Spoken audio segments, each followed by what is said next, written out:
ಒಂದು 50,000 ಜನ ನಾವು ಹೆಚ್ಚು ಕಮ್ಮಿ ಪತ್ರಿಕಾ ವಿತರಕರು ಕೆಲಸ ಮಾಡ್ತಾ ಇದ್ದೀವಿ. ಮುಖ್ಯಮಂತ್ರಿಗಳಾದ ಸಿದ್ದರಾಮಯ್ಯ ಅವರಿಗೆ ನಾವು ಕೃತಜ್ಞತೆಗಳು ಹೇಳ್ತೀವಿ. ಅಂದರೆ ಏನಾಗಿದೆ, ಯೋಜನೆಗಳನ್ನ ಈಗ ಪಡ್ಕೊಂಡಿದ್ದೆ. ಮೊದಲು ನಮಗೆ ಏನೂ ಸಿಗ್ತಾ ಇರಲಿಲ್ಲ. ಸಂತೋಷ್ ಲಾಡು ಅವ್ರಿಗೆ ಕೃತಜ್ಞತೆ ಹೇಳಬೇಕು. ಅವ್ರಿಗೆ ಅವಾಗಿ ಡೆತ್ ಏನಾದರೂ ಅಂದರೆ ಅದಕ್ಕೆ ಒಂದು 2 ಲಕ್ಷ ರೂಪಾಯಿ ನಮಗೆ ಬೆನಿಫಿಟ್ಸನ್ನು ಕೊಟ್ಟಿದ್ದಾರೆ. ನಮ್ಮ ಕರ್ನಾಟಕ ರಾಜ್ಯದಲ್ಲಿ ಕನಿಷ್ಠ ಅಂದ್ರೂ 40,000ಕ್ಕೂ ಹೆಚ್ಚು ಪತ್ರಿಕಾ ವಿತರಕರಿದ್ದಾರೆ. ಅಂದ್ರೆ ನಾವು ಬೆಳಗ್ಗೆ ಏಳಕ್ಕೂ ಮುನ್ನ ನಮ್ಮ ಮನೆ ಬಾಗಿಲಲ್ಲಿ ಪೇಪರ್ ಬಿದ್ದಿರುತ್ತಲ್ಲ, ಅದನ್ನ ನಾವು ಹೇಳಕ್ಕೂ ಮುನ್ನ ನಮ್ಮ ಮನೆ ಬಾಗಿಲಿಗೆ ಚಳಿ ಇರಲಿ, ಮಳೆ ಇರಲಿ, ಅಥವಾ ಯಾವುದೇ ರೀತಿಯಾದ ಸಮಸ್ಯೆಗಳಿದ್ರು ಕೂಡ ಪೇಪರ್ ಅನ್ನ, ಯಾವುದೇ ಹಬ್ಬಗಳಿದ್ರು ಕೂಡ ಬಿಡದೆ ಪೇಪರ್ ಅನ್ನ ತಲುಪಿಸ್ತಾರೆ. ಆದ್ರೆ ಇಂತಹ ಕಾರ್ಮಿಕರಿಗೆ, ಇಂತಹ ಪತ್ರಿಕಾ ವಿತರಕರಿಗೆ ಸರ್ಕಾರದಿಂದ ಯಾವುದೇ ಸ್ಕೀಮ್ಗಳು ತಲುಪ್ತಾ ಇರಲಿಲ್ಲ. ಯಾಕಂದ್ರೆ ಅವ್ರನ್ನ ಗುರುತಿಸ್ತಾ ಇರಲಿಲ್ಲ.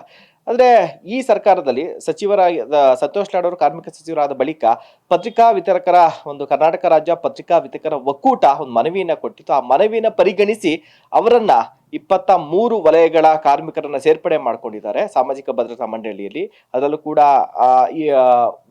ಈ ಕಾರ್ಮಿಕ ವಿತರಕನ ಕೂಡ ಸೇರಿಸ್ಕೊಂಡಿರುವಂಥದ್ದು. ಈ ಬಗ್ಗೆ ಮಾತನಾಡೋದಕ್ಕೆ ಕರ್ನಾಟಕ ರಾಜ್ಯ ಪತ್ರಿಕಾ ವಿತರಕರ ಒಕ್ಕೂಟದ ಸದಸ್ಯರು ನಮ್ಮ ಜೊತೆಗಿದ್ದಾರೆ. ಸರ್ ನಮಸ್ಕಾರ, ನಿಮ್ಮ ಹೆಸರು, ನಿಮ್ಮ ಪರಿಚಯ ಸರ್. ಸರ್, ನನ್ನ ಹೆಸರು ಪ್ರಶಾಂತ್ ಕುಮಾರ್ ಅಂತ ಹೇಳಿ, ಕರ್ನಾಟಕ ರಾಜ್ಯ ಪತ್ರಿಕಾ ವಿತರಕರ ಒಕ್ಕೂಟದ ಉಪಾಧ್ಯಕ್ಷರಾಗಿದ್ದೀವಿ. ಈಗ ನಾವು ಈ ಸಂಘದಲ್ಲಿ ಒಂದು 5 ವರ್ಷಗಳಿಂದ ಈ ಸಂಘ ನಡ್ಕೊಂಡ್ ಬರ್ತಾ ಇದೆ. ರಾಜ್ಯ ಸರ್ಕಾರದಿಂದ ಒಂದು ಅಂಬೇಡ್ಕರ್ ರಸ್ತೆ ಯೋಜನೆ ಆಗಿರ್ಬೋದು, ಅಥವಾ ಕೇಂದ್ರ ಸರ್ಕಾರಗಳಿಂದ ಒಂದು ಇ ಶ್ರಮ್ ಕಾರ್ಡ್ ಆಗಿರ್ಬೋದು, ಹಲವಾರು ಯೋಜನೆಗಳು ತಂದುಕೊಟ್ಟಿದೆ. ಈಗ ವಿತರಕರಿಗೆ ಒಂದು 50,000 ಜನ ನಾವು ಹೆಚ್ಚು ಕಮ್ಮಿ ಪತ್ರಿಕಾ ವಿತರಕರು ಕೆಲಸ ಮಾಡ್ತಾ ಇದ್ದೀವಿ. ಅದ್ರ ಜೊತೆಯಲ್ಲಿ ಬೀಟ್ ಬಾಯ್ಸ್ ಅಂತ ಹೇಳಿ ಟ್ರೋಟ್ ಕರ್ನಾಟಕ ಒಂದು 2 ಲಕ್ಷ ಜನ ಬೀಟ್ ಬಾಯ್ಸ್ ಕೆಲಸ ಮಾಡ್ತಾ ಇದ್ದಾರೆ. ಒಟ್ಟಾರೆ ಒಂದು 3 ಲಕ್ಷ ಕುಟುಂಬಗಳು ಇದನ್ನೇ ನಂಬ್ಕೊಂಡು ಜೀವನ ನಡೆಸ್ತಾ ಇದೆ. ಸೊ ಇದರಲ್ಲಿ ನಮ್ಮ ಹೆಚ್ಚಿನದಾಗಿ ಹೇಳಬೇಕು ಅಂತಂದರೆ, ಈ ಕೃತಜ್ಞತೆಗಳು ಹೇಳಬೇಕು ಅಂತಂದರೆ, ಮೊದಲೇದಾಗಿ ನಾವು ಸಿದ್ದರಾಮಯ್ಯ ಅವ್ರಿಗೆ, ಈ ಸರ್ಕಾರದಲ್ಲಿ ಇರುವಂಥ ಸಿದ್ದರಾಮಯ್ಯ ಅವ್ರಿಗೆ, ನಮ್ಮ ಮಾನ್ಯ ಮುಖ್ಯಮಂತ್ರಿಗಳಾದ ಸಿದ್ದರಾಮಯ್ಯ ಅವ್ರಿಗೆ ನಾವು ಕೃತಜ್ಞತೆಗಳು ಹೇಳ್ತೀವಿ. ಅದಾದಮೇಲೆ ನಾವು ಸಂತೋಷ್ ಲಾಡು ಅವರು, ಕಾರ್ಮಿಕ ಇಲಾಖೆ ಸಚಿವರಾದ ಸಂತೋಷ್ ಲಾಡು ಅವ್ರಿಗೆ ಕೃತಜ್ಞತೆ ಹೇಳಬೇಕು ಅವ್ರಿಗೆ.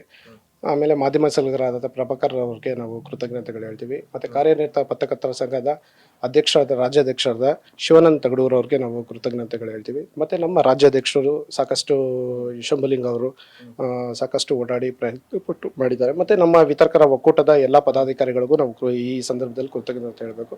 ಅದೇ ಸರ್ಕಾರದ ಏನು ಯೋಜನೆಗಳು ಕೊಟ್ಟಿದೆ, ಆ ಯೋಜನೆಗಳನ್ನ ಸರಿಯಾದ ರೀತಿಯಲ್ಲಿ ನಾವು ಬಳಕೆ ಮಾಡಿಕೊಂಡು ಮುಂದಿನ ದಿನಗಳಲ್ಲಿ ಇನ್ನೂ ಹೆಚ್ಚು ಯೋಜನೆಗಳನ್ನ ಕೊಡಲಿ ಅಂತ ಹೇಳಿ ನಾವು ಸರ್ಕಾರದಲ್ಲಿ ಕೇಳ್ತಾ ಇದ್ವಿ. ಈಗ ಕ್ಷೇಮಾಭಿವೃದ್ಧಿಯ ಒಂದು 10 ಕೋಟಿ ರೂಪಾಯಿ ಬೇಕಾಗಿದೆ ನಮಗೆ. ತುಂಬ ಭಾಳ ಎಲ್ಲ ಅಂದರೆ ಏನಾಗಿದೆ, ಯೋಜನೆಗಳನ್ನ ಈಗ ಪಡ್ಕೊಂಡಿದ್ದೆ. ಮೊದಲು ನಮಗೆ ಏನೂ ಸಿಗ್ತಾ ಇರಲಿಲ್ಲ. ಈಗ ಸರ್, ಮೊದಲಿಗೆ ಅದಕ್ಕೆ ಹೋಗೋಣ. ಈಗ ಕಾರ್ಮಿಕ ಇಲಾಖೆ ಅಡಿಯಲ್ಲಿ ತಗೊಂಬಂದಿರೋದ್ರಿಂದ ಏನೇನು ಅನುಕೂಲಗಳಾಗುತ್ತೆ ಸರ್ ನಿಮಗೆ? ಸರ್, ನಮಗೆ ಕಾರ್ಮಿಕ ಇಲಾಖೆಯಲ್ಲಿ ಒಂದು ಏನು ಇವಾಗ ಅಂಬೇಡ್ಕರ್ ರಸ್ತೆ ಯೋಜನೆ ಅಂತ ಏನು ಕೊಟ್ಟಿದ್ದಾರೆ, ಆಕ್ಸಿಡೆಂಟಲ್ ಆದರೆ 1 ಲಕ್ಷ ರೂಪಾಯಿ ನಮಗೆ ಬೆನಿಫಿಟ್ ಕೊಟ್ಟಿದ್ದಾರೆ. ಮತ್ತು ಡೆತ್ ಏನಾದರೂ ಆಕಸ್ಮಿಕವಾಗಿ ಡೆತ್ ಏನಾದರೂ ಆದರೆ ಅದಕ್ಕೆ ಒಂದು 2 ಲಕ್ಷ ರೂಪಾಯಿ ನಮಗೆ ಬೆನಿಫಿಟ್ಸನ್ನು ಕೊಟ್ಟಿದ್ದಾರೆ. ಮತ್ತು ಇಂಜುರೀಸು ಅದು ಇದು ಏನಾದರೂ ಆದರೆ ಒಂದು 50,000 ಆ ಥರ ಏನಾದರೂ ಒಂದು ಇದನ್ನು ಕೊಡೋದಕ್ಕೆ ಸರ್ಕಾರ ಮುಂದೆ ಬಂದಿದೆ. ಈಗ ನಮಗೆ ಇವಾಗ ಏನಾಗಿದೆ, ಒಂದು ಸೌಕರ್ಯಗಳು ಸಿಗದೇ ಇರುವಂಥ ಸಂದರ್ಭದಲ್ಲಿ ಇದು ನಮಗೆ ಒಂದು ಅಸ್ತವಾಗಿದೆ. ಬಟ್ ನಾವೇನು ಕೇಳ್ತಾ ಇದ್ದೀವಿ, ಮುಂದಿನ ದಿನಗಳಲ್ಲಿ ಇವೆಲ್ಲವೂ ಪತ್ರಿಕಾ ವಿತರಕರು ಏನಾದರೂ ಪ್ರಾಬ್ಲಮ್ ಆದಾಗ ನಮಗೆ ಕೈ ಹಿಡಿಯೋದಕ್ಕೆ ರಾಜ್ಯ ಸರ್ಕಾರ ಬಂದಿದೆ. ಇದೇ ನಿಟ್ಟಿನಲ್ಲಿ ಹೇಳಕ್ಕೆ ಹೋದಾಗ, ಅಟ್ಲೀಸ್ಟ್ ನಾವು ಬದುಕಿರುವಾಗ ಒಂದು ಜೀವನ ನಡೆಸೋದಕ್ಕೆ ಒಂದು ಏನು ಕ್ಷೇಮಾಭಿವೃದ್ಧಿ ಅಂತ ಏನಿದೆ ಅದನ್ನು ಇಟ್ಟರೆ ನಮಗೆ ತುಂಬ ಅನುಕೂಲ ಆಗುತ್ತೆ ಅಂತ ನಾವು ಈ ಸಂದರ್ಭದಲ್ಲಿ ಸರ್ಕಾರನ ಮನವಿ ಮಾಡ್ಕೊತೀವಿ. ಸರ್, ಈಗ ಕಟ್ಟಡ ಕಾರ್ಮಿಕರ ಮಕ್ಕಳಿಗೆ ಸ್ಕಾಲರ್ಶಿಪ್ ಅದೆಲ್ಲ ಇದೆಯಲ್ಲ, ಆ ರೀತಿಯಾಗಿ ಏನಾದ್ರು ಎಕ್ಸ್ಪೆಕ್ಟ್ ಮಾಡ್ತಾ ಇದ್ದೀರಾ ಸರ್? ಹೌದು ಸರ್, ಅದನ್ನೇ ಕೊಡೋದಕ್ಕೆ ನಾವು ಕ್ಷೇಮಾಭಿವೃದ್ಧಿನೇ ಸಪ್ರೇಟಾಗಿ ಒಂದು ಕ್ಷೇಮಾಭಿವೃದ್ಧಿ ಒಂದು ಸ್ಥಾಪನೆ ಮಾಡಿ ಅಂತ ಹೇಳಿ ಕೇಳ್ತಾ ಇದ್ದೀವಿ. 10 ಕೋಟಿ ರೂಪಾಯಿ ಕೊಡಿ ಅಂತ. ಲಾಸ್ಟ್ 2018ರಲ್ಲಿ ಇದೇ ಸಿದ್ದರಾಮಯ್ಯ ಸರ್ಕಾರ ಇದ್ದಾಗ 2 ಕೋಟಿ ರೂಪಾಯಿ ಹಣ ಇಟ್ಟಿದ್ರು. ಸೊ ಅದನ್ನು ಸರಿಯಾದ ರೀತಿಯಲ್ಲಿ ಬಳಕೆ ಹಾಕ್ದಿರಾ ಮತ್ತು ನಮ್ಮನ್ನ ಗುರುತಿಸ್ತೀರಾ ಆ ಸಂದರ್ಭದಲ್ಲಿ ಹೋಯಿತು. ಆ ಕೋವಿಡ್ ಸಂದರ್ಭದಿಂದ ಈ ಸಂದರ್ಭದವರೆಗೂ ಏನು ಸಂಘಟನೆ ದೃಢವಾಗಿ ನಿಂತ್ಕೊಂಡು ಪತ್ರಿಕಾ ವಿತರಕರು ಪ್ರತಿಯೊಂದು ಕುಟುಂಬಗಳಿಗೂ ಅದು ಸಿಗಬೇಕು ಅನ್ನೋ ಒಂದು ನಿಟ್ಟಿನಲ್ಲಿ ಓಡಾಟ ಮಾಡ್ತಾ ಇದೆ.